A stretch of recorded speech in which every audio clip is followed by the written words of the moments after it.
नमस्कार, मैं मिलन बड़के। आज का टॉपिक है वंदे मातरम का इतिहास और विवाद। भाई, ये गाना तो हर भारतीय के दिल में बसता है, लेकिन क्या तुम्हें पता है कि इसके पीछे कितना बड़ा ड्रामा है?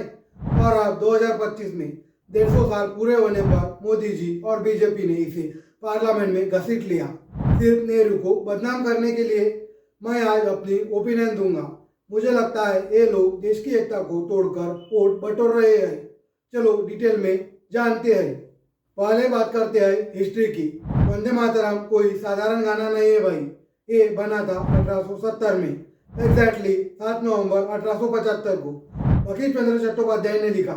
बंकिम दा बंगाली थे, बड़े लेखक, और ये गाना उन्होंने संस्कृत वाली बंगाली में लिखा। इंस्पिरेशन था बंगाल की दुर्गा पूजा की स्पिरिट। यह गाना स्टांजा का था, जिसमें मातृभूमि को देवी की तरह पूजा जाता था। सुजलाम सुफलाम मलयज शीतलाम शस्य श्यामला, वो सब। लेकिन ये गाना इंडिपेंडेंटली लिखा गया। फिर 1882 में उनकी नोवेल आनंद मठ में डाला गया। आनंद मठ क्या था? एक स्टोरी जहाँ सन्यासी ब्रिटिशर्स के खिलाफ लड़ते हैं और वंदे मातरम उनका वार क्राई बन जाता था। अब हिस्ट्री में यह गाना कब फेमस हुआ? 1896 में इंडियन नेशनल कांग्रेस के कोलकाता सेशन में रविंद्रनाथ टैगोर ने इसे गाया। टैगोर जी ने खुद कंपोज किया, और वो पहला मौका था जब पॉलिटिकल प्लेटफॉर्म पर ये गाना आया था।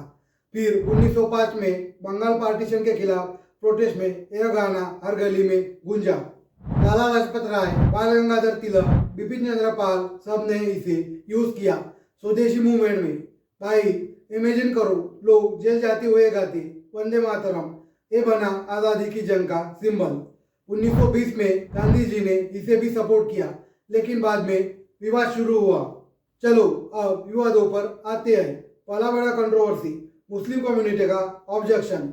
देखो, आनंद मठ में स्टोरी है जहाँ सन्यासी मुस्लिम रूलर्स के खिलाफ लड़ते हैं, जो कि ब्रिटिश टाइम में नवाबों को रेफर करता था।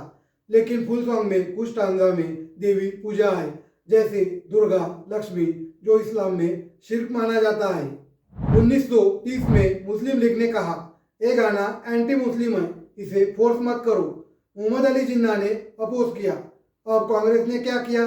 1937 में कांग्रेस वर्किंग कमेटी ने डिसाइड किया कि सिर्फ पहले 2 स्टांजा ही नेशनल सॉन्ग के तौर पर यूज होंगे, क्योंकि वो न्यूट्रल है। सिर्फ मातृभूमि की प्रशंसा। नेहरू जी, टैगोर जी, गांधी जी, सब ने ये डिसीजन लिया ताकि देश बट न जाए। टैगोर जी ने तो खुद कहा था कि फुल सॉन्ग रिलीजियस है, नेशनल नहीं। लेकिन बीजेपी वाले अब इसे नेहरू की गलती बता रहे हैं। 2025 में पार्लियामेंट विंटर सेशन में पीएम मोदी ने स्पीच दी। कहा कि नेहरू ने मुस्लिम लीग को कुछ करने के लिए गाने के टुकड़े टुकड़े कर दिए, और ये पार्टीशन की मेंटेलिटी थी। भाई, ये क्या बकवास है? मोदी जी ने नेहरू का एक लेटर पढ़ा, जहां नेहरू ने सुभाष चंद्र बोस को लिखा था कि आनंद मठ का बैकग्राउंड मुस्लिम को इरिटेट कर सकता है। लेकिन ये सच्चे है ना? नेहरू एकता चाहते थे, न कि फोर्स। बीजेपी तो इसे यूज कर रही है हिंदू मुस्लिम डिवाइड करने के लिए। मेरी ओपिनियन है, बीजेपी के पॉलिटिकल एंसिस्टर आरएसएस और हिंदू महासभा फ्रीडम स्ट्रगल में कहाँ थे? वो तो ब्रिटिशर के साथ कोलैबोरेट कर रहे थे, गांधी जी की हत्या में इन्वॉल्व थे। अब वो नेहरू को ब्लेम करते हैं। हाइपोक्रेसी की हद देखिए। अब एक सूचना आपके लिए, आप मेरे वीडियो देखते तो लेकिन लाइक और सब्सक्राइब नहीं करती। आपके एक बटन दबाने से हमें वीडियो बनाने में मोटिवेशन मिलता है, स्फूर्ति मिलती है। तो आप 2 मिनट का समय निकालकर सब्सक्राइब और लाइक कर दें। अभी वापस आते हैं मुद्दे पर। डिटेल में देखो, 1947 में इंडिपेंडेंस के बाद 1950 में कॉन्स्टिट्यूशन असेंबली ने वंदे मातरम को नेशनल सॉन्ग बनाया, लेकिन जनगण मन को एंथम। क्यों? क्योंकि वंदे मातरम में कुछ पार्ट्स रिलीजियस थे और इंडिया सेकुलर कंट्री है। लेकिन बीजेपी वाले अब 150 ईयर सेलिब्रेशन में इसे रिवाइज कर रहे हैं। राजनाथ सिंह ने लोकसभा में कहा कांग्रेस ने गाने को बांटा है, लेकिन हिस्टोरियन मृदुला मुखर्जी ने इंटरव्यू में कहा ये इशू 50 साल पहले सेटल हो गया। टॉलेस्ट लीडर ने डिसाइड किया। बीजेपी क्यों इसे खोद रही है? क्योंकि इलेक्शन आने वाले हैं और वोट बैंक के लिए हिंदुत्व का कार्ड खेलना है। अब और विवाद। 2006 में बीजेपी गवर्नमेंट वाले स्टेट में स्कूलों में वंदे मातरम कंपलसरी करने की कोशिश की, लेकिन मुस्लिम ऑर्गेनाइजेशन ने अपोज किया। AR रहमान ने इसे सिंग किया था, लेकिन फुल वर्जन नहीं। जावेद अख्तर ने कहा कंट्रोवर्सी एब्सोल्यूट है, लेकिन बीजेपी इसे बार बार यूज करती है, जैसे 2019 में CAA प्रोटेस्ट में या अब 2025 में। मेरी राय है बीजेपी देश की रियल प्रॉब्लम से ध्यान हटाने के लिए ऐसे इश्यूज पर फोकस करती है। इकोनॉमी डाउन, जॉब्स नहीं, इन्फ्लेशन हाई, लेकिन बात वंदे मातरम की। ये लोग फेक नेशनलिज्म बेच रहे हैं। चलो हिस्ट्री को और डीप में जानते हैं। बंकिम चंद्र कौन थे? 1838 में जन्म हुआ। ब्रिटिश गवर्नमेंट में डिप्टी मैजिस्ट्रेट थे, लेकिन उनकी राइटिंग रिवॉल्यूशनरी। आनंद मठ में स्टोरी 1770 की सन्यासी रिबिलियन बेस पर, जहाँ फेमिन और मुस्लिम रूलर्स के खिलाफ लड़ाई। लेकिन क्रिटिक्स कहते हैं बंकिम दा ने मुस्लिम को निगेटिव दिखाया, जो कॉलोनियल टाइम में कॉमन था। फिर भी गाना खुद इतना पॉपुलर कि लाला हरदयाल, भगत सिंह सब ने इसे यूज किया। 1907 में मैडम भिकाजी कामा ने जर्मनी में इंडियन फ्लैग अनफुरल किया, वंदे मातरम बोलते हुए। विवादों की लिस्ट लंबी है।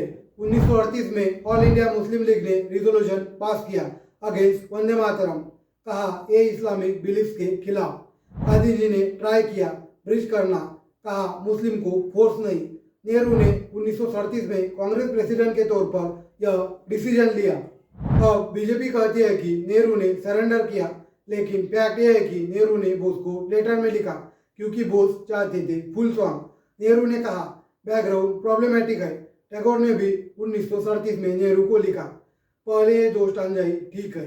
तो ये कंसेंसस था, न कि अपीजमेंट। बीजेपी इसे ट्विस्ट कर रही है क्योंकि वो नेहरू से जलती है। नेहरू ने इंडिया को सेकुलर बनाया, बीजेपी चाहती है हिंदू राष्ट्र। मेरी ओपिनियन है बीजेपी का एक खेल डेंजरस है। वो हिस्ट्री को रिवाइज कर रही है, स्कूल बुक्स चेंज कर रही है, नेहरू को विलन बना रही है। क्यों? क्योंकि बीजेपी के पास अपना कोई हीरो नहीं है। फ्रीडम स्ट्रगल से सावरकर ब्रिटिश से माफी मांगते थे और गोडसे गांधी जी के किलर थे। अब वंदे मातरम को यूज करके खुद को पेट्रियट दिखा रहे हैं। 2025 की डिबेट में गौरव गोगोई ने कांग्रेस से कहा पीएम बीजेपी को वंदे मातरम की हिस्ट्री में लिखने की कोशिश कर रहे हैं। Right on. महबूबा मुफ्ती ने कहा बीजेपी एम्प्टी सिंबोलिज्म कर रही है, रियल इश्यूज इग्नोर कर रही है। अब कल्चरल इम्पैक्ट, वंदे मातरम को लता मंगेशकर ने गाया, AR रहमान ने बॉलीवुड में यूज हुआ, लेकिन हर बार विवाद। जैसे 2016 में मदरसा में सिंग करने का ऑर्डर, कोर्ट केस।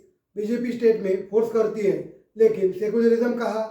इंडिया का कॉन्स्टिट्यूशन आर्टिकल 51 एक कहता है नेशनल सॉन्ग रिस्पेक्ट, लेकिन फोर्स नहीं। बीजेपी से फोर्स करके मुस्लिम को एलिनेट कर रही है, जो कि पार्टीशन की मेंटालिटी है, वही जो नेहरू पर ब्लेम करते हैं।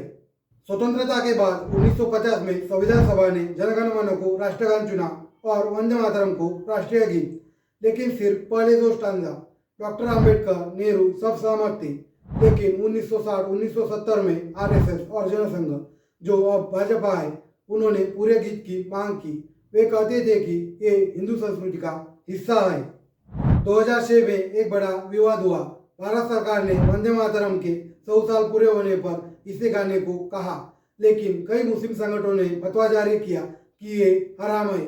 AIMIM के प्रमुख असदुद्दीन ओवैसी ने कहा कि इसे हम नहीं गाएंगे। भाजपा ने इसे देशद्रोह कहा, लेकिन सुप्रीम कोर्ट ने 2017 में कहा कि वंदे मातरम गाना अनिवार्य नहीं है।